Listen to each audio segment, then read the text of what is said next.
Okay, last में हमें पता चला था कि भाई विंडो फंक्शन हम कौन सा यूज़ कर रहे हैं, हैमिंग फंक्शन। एन हमारे पास क्या ऑब्टेन हुआ था, 53। स्मॉल एन हमारे पास ऑब्टेन हुआ था 26। सही है। वो डेल्टा एफ नॉर्मलाइज हम फाइंड कर चुके थे 0.0625। अब हमारा पॉइंट आता है सेंट्रलाइज फ्रीक्वेंसी का, जो कि अराउंड द न्यूमेरिकल यूज होगी। सेंट्रलाइज फ्रीक्वेंसी का फॉर्मूला आई ऑलरेडी डिस्क्राइब्ड, जो कि एफ सी डैश है, F P plus delta F upon 2।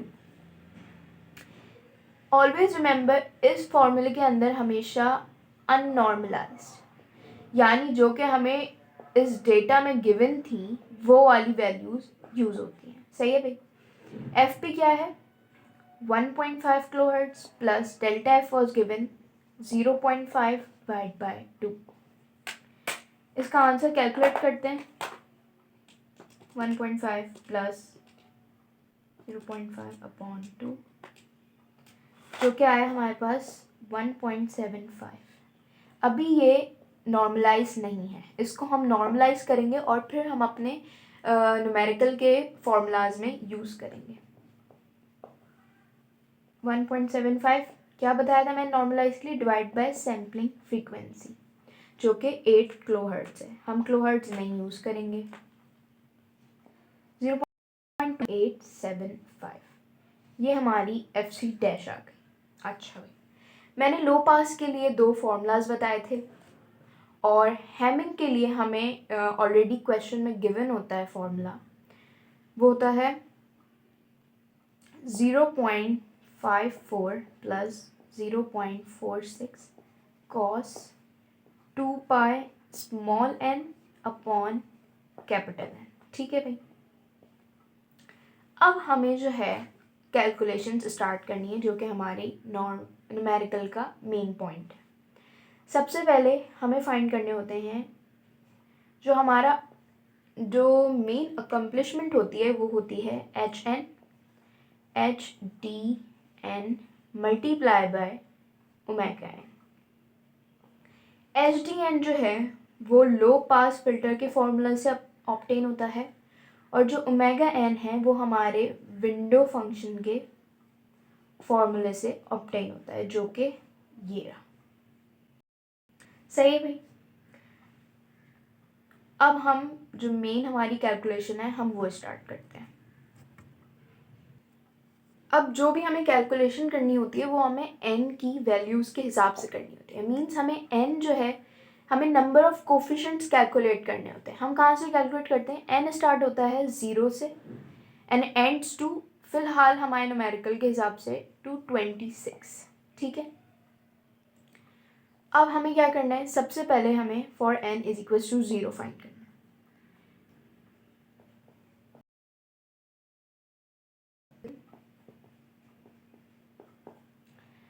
इधर आया H D power H D, n की वैल्यू 0।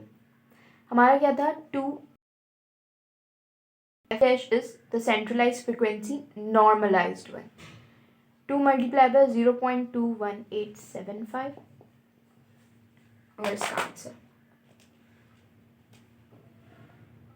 आंसर आया हमारे पास 0.4375। सेकेंड हमें निकालना होता है हैमिंग वैल्यू। हमारा फॉर्मूला जो था वो था 0.54 plus 0.46 cos 2 pi n is 0 and capital N is 53। ये पूरा पोर्शन आपका 0 हो गया and cos 0 is equal to 1।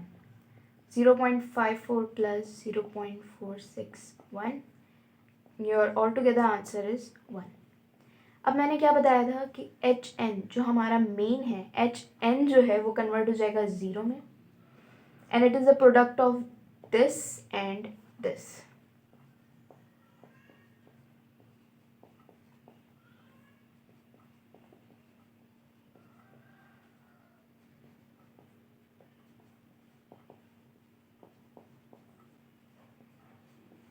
ये आपका पहला आंसर। अब जैसे कि हम देख सकते हैं यहाँ पे n जो है वो बहुत ज़्यादा है, तो यहाँ पे हम क्या कर सकते हैं कि 3 हम वैल्यूज़ निकाल लें और फिर उसके बाद and up at the last one which is 26। सही है, तो अब हम वही कर रहे हैं। अब हम 1 पर आ गए। 1 के लिए हमारा फॉर्मूला था 2fc dash sine n omega c upon n omega c। 2 into 0.21875 sine 2 pi 0.21875 and n is 1 upon 1 multiply by 2 pi F C मैंने बताया था ऑलरेडी, वो कर लेते हैं 0.21875।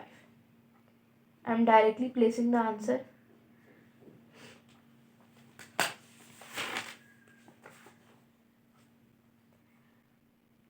which is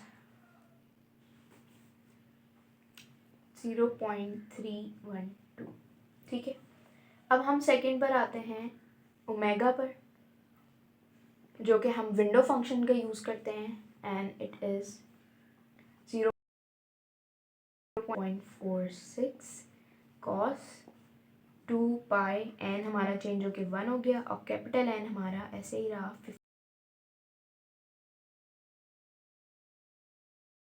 56.7। इन दोनों का प्रोडक्ट ले लेंगे इन दी एंड, जो कि हमारा हर प्रोसेस का which is 0.312 मल्टीप्लाई बाय 0.9967। तो इसका जो हमारा आंसर है वो आ जाएगा 0.310। एक सेकंड नोट। अच्छा, अब जो है वो h1 तक फाइंड कर लिया है। अब मैं डायरेक्टली जो है वो h26 फाइंड कर रही हूँ। उसमें क्या है